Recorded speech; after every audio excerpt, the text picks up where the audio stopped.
I had no idea what was going on at the time and spent a lot of time doubting my husband. This was almost 10 years ago. I was in my 30s and had only recently married my husband. With my husband working so hard even before we married, I expected life with him to be difficult. But he never came home for so long that I felt alone. At first, I tried to let my husband relax at home during the rare times he will be at home. But my frustration grew. I became harsh with him every time I saw his face. My husband would try to soothe me, but if he saw that I was still unsatisfied, he started to ignore me. I wanted him to look at me, no matter how busy he was with his work, because we were married. This emotion got the best of me, and I couldn't look at my husband objectively any longer. Whenever I would pick a fight with my husband, he would always say, "I'm going to settle down soon, and then we'll go to that island you like." But this never came true. "Work is more important than me, isn't it?" I said. "If so, don't force yourself to come home. I'm tired too, and seeing you so exhausted makes me sad." No matter how many horrible things I said to him, he never took it seriously, and I began to have a nagging feeling that our marriage was coming to an end. Soon after, my husband could tell I wasn't even mad at him and had no feelings for him. I didn't suspect it at first because he worked in a department with many business trips. But one day, I found a receipt and membership card for a hotel near our house in his suit pocket after he came home from a business trip. The receipt indicated that he had stayed at the hotel on a day when he was out of town on a business trip, and he had accumulated points for more than one night. As a successful businessman who could get the job done, my husband was quite popular with the ladies at work. I guessed that he had found another woman to be with. Why should I have a hard time when he is enjoying being with another woman? I went out at night in spite of my husband's infidelity and made plans on the weekends too. It was fun for a while, but eventually I grew tired. I was tired of forcing myself to smile and not being able to truly enjoy myself. Perhaps it was finally time for my husband and I to be free. We're both avoiding each other, not facing each other as husband and wife. It would be preferable if my husband was happier with someone other than me. I suppose it's time for me to move on to the next chapter of my life. But this is the husband I used to love until I realized I didn't want to spend the rest of my life with him. It took a lot of guts for me to ask for a divorce. I also wondered if there was really no other option but to call it quits. But it seems that my husband has a new girlfriend. After days of deliberation, I made a decision and sent a text message to my husband's cell phone. "Will you come home early today? I need to talk to you." I texted him on his cell phone. "I need to talk to you too, and I'll try to leave as soon as possible." He replied right away. I found myself thinking that my husband must not want a divorce, even though I was certain I had made my decision. My husband is also seeking a divorce. Just thinking about it made my heart race so fast that I couldn't breathe and I struggled to stand.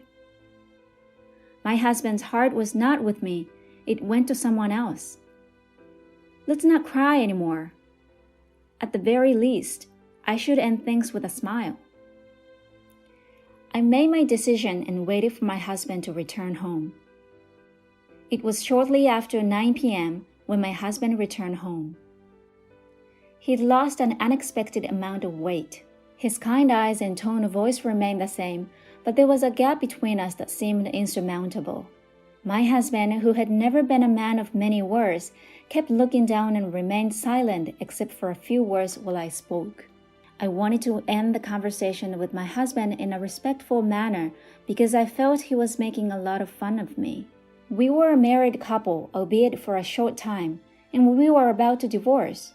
So why wouldn't he tell me how he felt? I became increasingly angry and began to argue with him. However, my husband remained silent and listened to what I had to say. I wanted him to say something, so I told him that I knew about his new girlfriend. He probably thought I was oblivious to the fact. If he knew I knew everything, he would become impatient and make one excuse after another.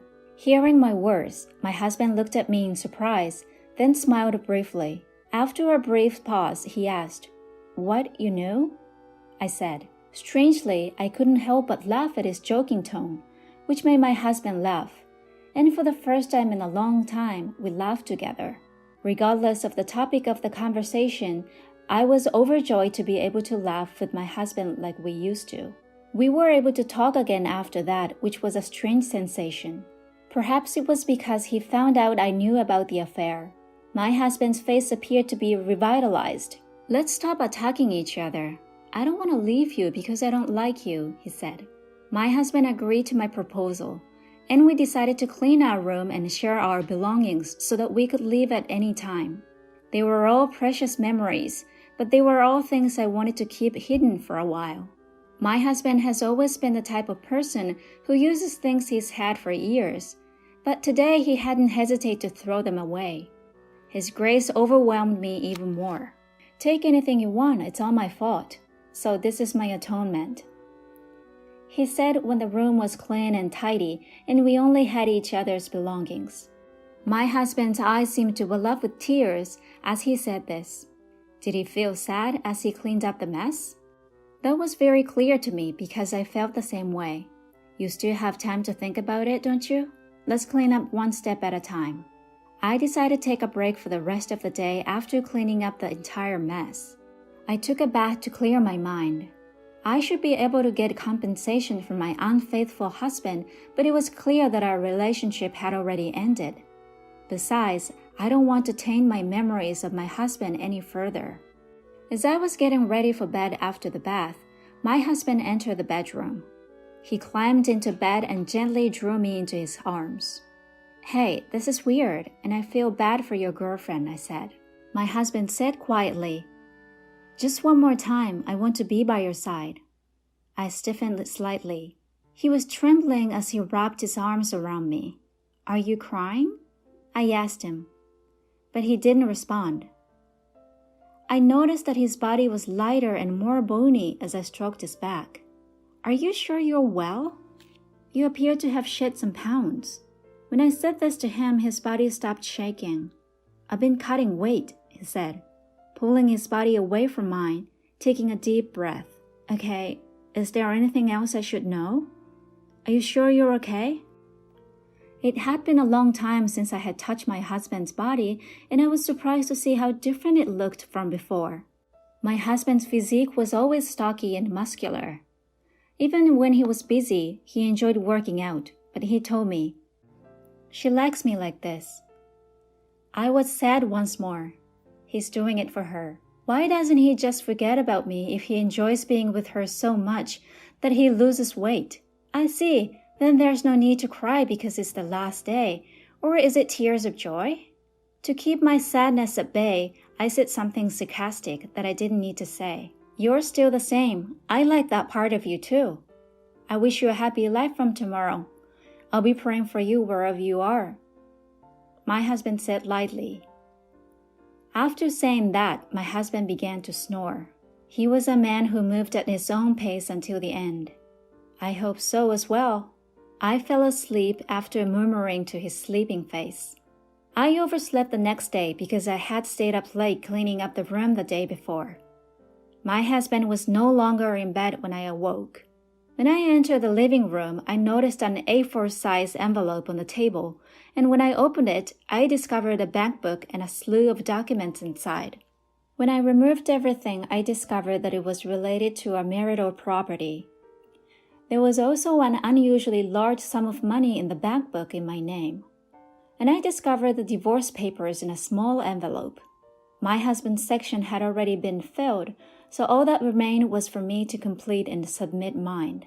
In a panic, I dialed my husband's cell phone, but it was disconnected because it appeared to have been canceled. I spent several days asking about my husband's whereabouts with his parents and friends, but none of them would tell me. I had no choice but to contact his company, where I discovered that my husband, the workaholic, had resigned a few months before. It would have made sense if he made a new girlfriend and left, but why go to such length? Why didn't anyone tell me anything? I've grown suspicious of people, and there appears to be no way to contact my husband. The mental fatigue that had been building up since before the divorce nearly crushed me. My husband had gone to the trouble of arranging compensation for me, and now that I was free, I decided to spend some time in a place I really enjoyed. We arrived at the remote island, which took nearly a day to reach from the mainland. The island was depopulated and about 3,000 people lived there. I had visited the island once with my husband and was captivated by its natural beauty and the slow flow of time. My husband promised that we would return to the island once his work was completed. I miss my husband, but maybe what I need now is the peace and quiet of that place. I quit my job and moved to this remote island a few months later after renting the house to someone else. It was a risky move on my part, but I knew I couldn't stay in my house any longer. I'm not sure how my husband paid off the mortgage, but I know he worked very hard. But there were too many memories to keep living alone in the house. However, I didn't want to waste my husband's efforts, so I didn't want to just let it go. There are many strange things, but I can't ask my husband about them anymore. I plan to spend time on his quiet island, relaxing and letting myself go. I began to adjust to island life and became acquainted with my neighbors. I had enough assets to live a normal life without working, but I realized that doing nothing was even more depressing. So I started working as a sort of helper, assisting the elderly neighbors with their problems. I was initially treated as an outsider, but as I became more used to the work, I was relieved to be accepted as one of the islanders. As I was settling in, I learned from a coworker that a new client had arrived from the main island for medical treatment. He had become ill and had chosen this island as his final residence because there was no treatment available. Moving to this island with no medical facilities would be difficult, unless you're very prepared to move to this island in that condition. I was thinking that being in charge would be difficult when the new client asked for a visit, and I was the only one free. I had heard about his medical condition, so I was nervous as I went to his house. We arrived at a small house on a hill with a view of the ocean. The house had been vacant for a long time and had been renovated to the point where it was livable, but it was really just enough to keep the wind and rain out. I questioned whether this was the best place for him to spend his final days. With concern, I rang the doorbell. "Come in," a small voice said, barely audible. I gave my usual greeting and entered. I found my client sitting in front of a window, the sun and wind streaming in. I couldn't see his face because it was backlit, so I squinted as I approached. "It's a pleasure to meet you today, sir." As I looked at the face that had turned to me, I was speechless. My ex-husband sat there. We were both taken aback. We just stood there staring. My husband initiated the conversation. "You found me out," he said. He was mischievously smiling, like before.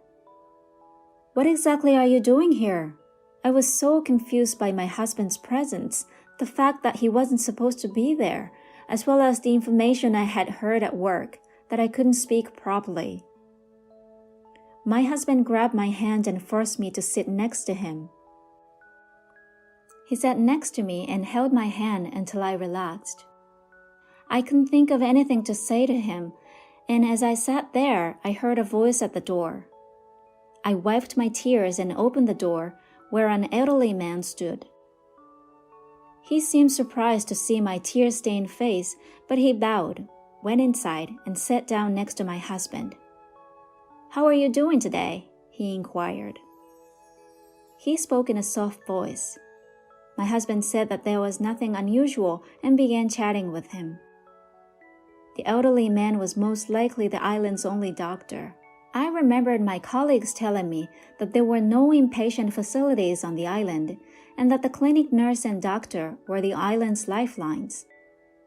So it appears that my husband came to the island to spend his final days here.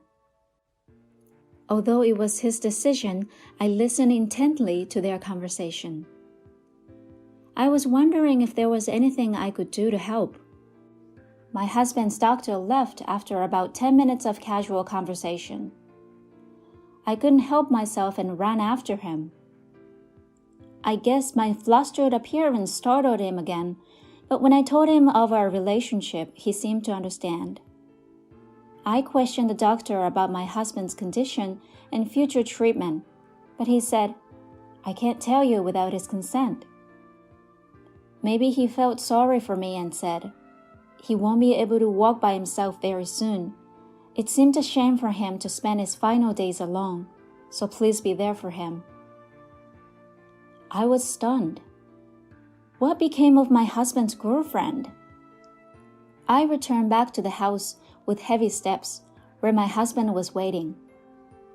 My husband appeared to have anticipated my questioning the doctor and greeted me with a smile. "You're back."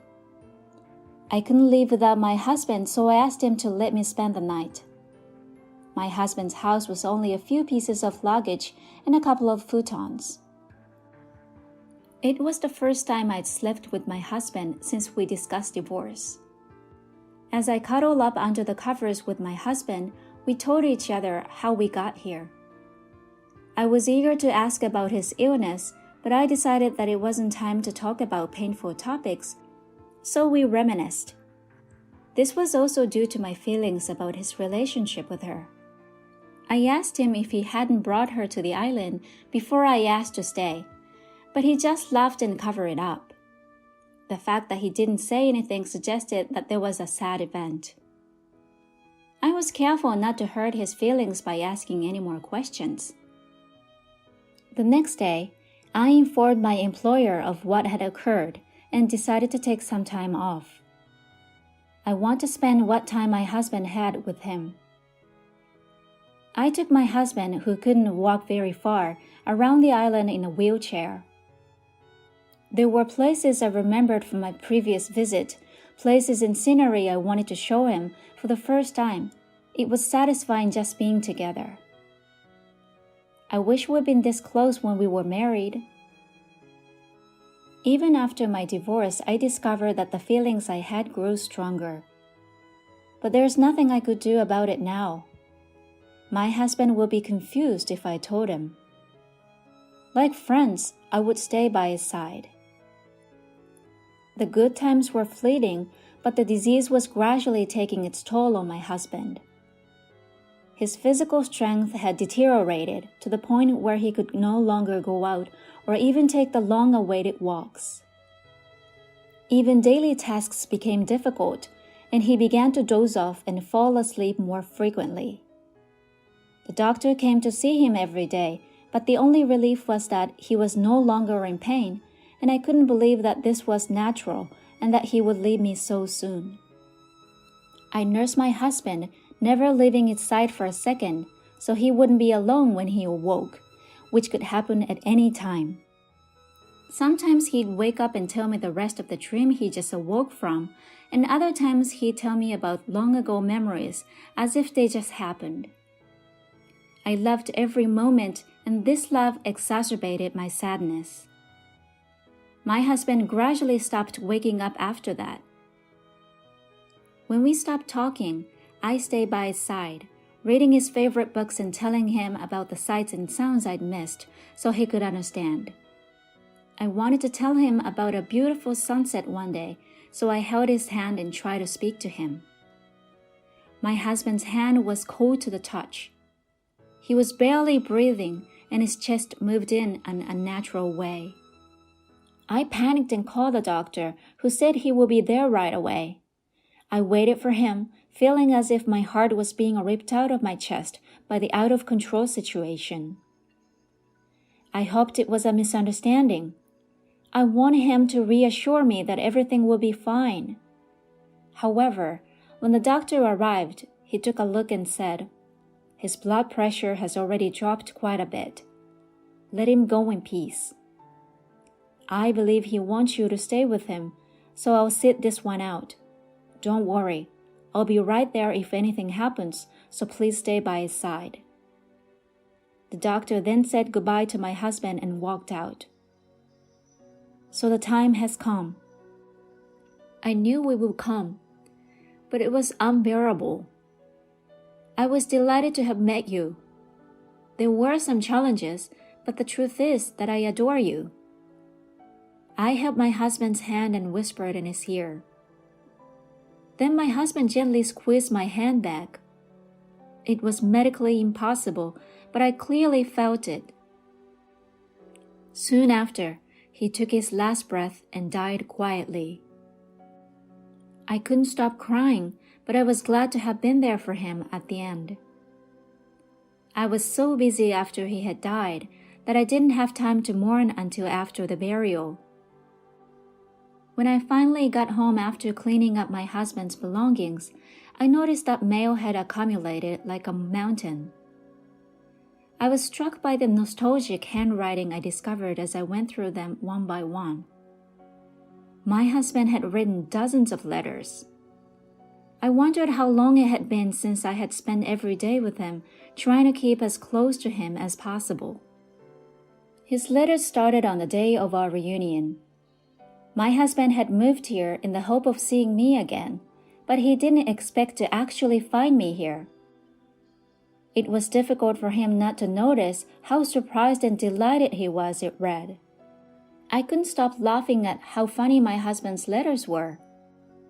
And the fact that my husband felt that way was the best compliment he could have given me. The date on the letter indicated that he had been posting it every day, but his handwriting became more dirty and the length of the letter became shorter as the days passed, clearly demonstrating the progression of his illness. With sadness, I continued reading, but my eyes stopped at one point. He had written the truth about our divorce. My husband's illness started during our marriage. When he discovered it, there was nothing they could do to help him, and the treatment he received as his last hope was ineffective and only had side effects. My husband made plans to divorce me because he didn't want me to spend the rest of my life with this disease, and I fell right into his trap. He had no idea I'd suspect the existence of another woman, but he didn't deny it because he thought he could give a lot of money to me as compensation. Because I no longer required medical treatment, I wanted to liquidate all of my assets so that you could live freely, he wrote. What hurtful words I'd hurled at my husband, who had thought that far from me. I sincerely apologized. Tears flowed uncontrollably. Then there was a knock on the front door. I wiped my tears quickly and opened the door to find my doctor standing there. What brings you here, doctor? I inquired. When I asked, he handed me a sealed envelope. The envelope was identical to the one I had just read from my husband. He asked me to post it every day. He wrote a few days' worth of letters before he fell into a coma, and he entrusted them to me. I couldn't refuse, and this is the last letter. He asked me to give it to you when you return to your home. So that's what this was about. This was my husband's final letter. I thanked the doctor and read my husband's letter alone.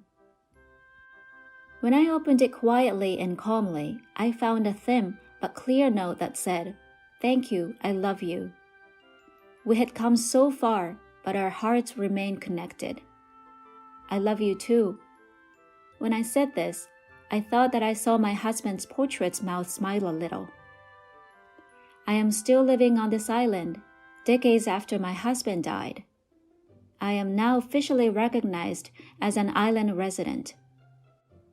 I built a grave next to where my husband's house used to stand, the day I was sure I'd never leave the island. My husband used to look out the window every day, and I'm sure he still does. I intend to join him there one day, and I am at peace and very happy to be surrounded by memories of my husband. Thank you for sticking with me until the end. I'll see you in the next video.